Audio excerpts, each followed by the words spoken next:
नंद भाभी का नोक झोंक है और आप लोग इस गीत को पूरा सुनना और अपना आशीर्वाद देना मेरे चैनल को।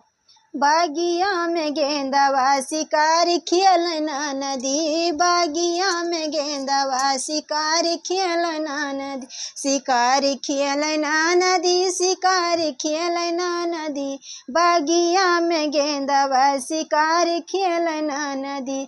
सोने की थारी में जेवना परोसो, सोने की थारी में जेवना परोसो, जेवना न जिया मैया चारी मांगै नदी, बगिया में गेंदवा शिकारी खेलना नदी, बगिया में गेंदवा शिकारी खेलना नदी।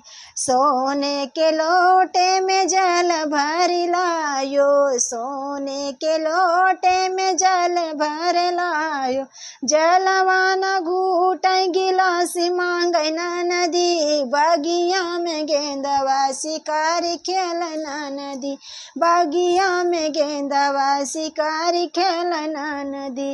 लौंगा इलायची कबीरवा लगायो, लौंगा इलायची कबीरवा लगायो, बीरवा न कूचै पुकारी मांगै नदी, बगिया में गेंदवा शिकारी खेलना नदी, बगिया में गेंदवा शिकारी खेलना नदी।